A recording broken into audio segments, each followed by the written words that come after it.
നമസ്കാരം. അങ്ങനെ അഭ്യൂഹങ്ങൾക്കൊടുവിൽ ഇപ്പോൾ സന്ദീപ് വാര്യർ കോൺഗ്രസിൽ എത്തിയിരിക്കുകയാണ്.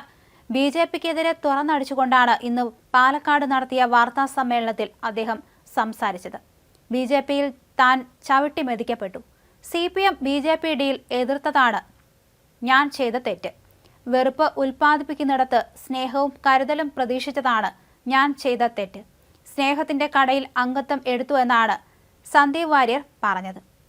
BJP സംസ്ഥാന നേതൃത്വവുമായി ഏറെ നാളുകളായി ഇഴഞ്ഞു നിന്നിരുന്ന സന്ദീപ് വാര്യർ പാലക്കാട് ഉപതെരഞ്ഞെടുപ്പുമായി ബന്ധപ്പെട്ടാണ് BJP വിടാനുള്ള തീരുമാനത്തിലേക്ക് എത്തിയത്. പ്രചരണ രംഗത്ത് അദ്ദേഹം സജീവമല്ലാതായതോടെ പാർട്ടി വിടുമെന്ന ചർച്ചകൾ സജീവമായി മാറിയിരുന്നു. ഇതിനിടയിൽ പാലക്കാട് സ്ഥാനാർത്ഥി C കൃഷ്ണകുമാറിനെതിരെ സന്ദീപ് ഫേസ്ബുക്ക് പോസ്റ്റിട്ടതോടെ കാര്യങ്ങൾ പരസ്യമായി. സന്ദീപിനെ CPMലേക്ക് സ്വാഗതം ചെയ്ത് AK ബാലൻ രംഗത്തെത്തിയിരുന്നു. പാലക്കാട് സ്ഥാനാർത്ഥി C കൃഷ്ണകുമാർ ഉൾപ്പെടെയുള്ള നേതാക്കൾ നിരന്തരം അപമാനിച്ചത് എണ്ണി പറഞ്ഞുകൊണ്ടാണ് വൈകാരികമായിട്ടായിരുന്നു സന്ദീപ് ഫേസ്ബുക്കിൽ പോസ്റ്റിട്ടത്.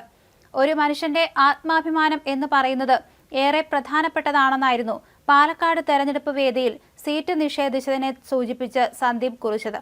ഇതിനിടയിൽ CPIയിലേക്ക് പോകുന്നുവെന്ന വാർത്തകൾ വന്നു.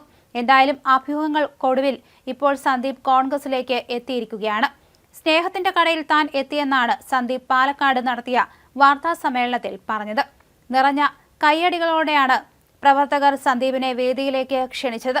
നേതാക്കൾ കൈകൊടുത്തും ഷാൾ അണിയിച്ചും ആലിംഗനം ചെയ്തും സ്വീകരിച്ചു.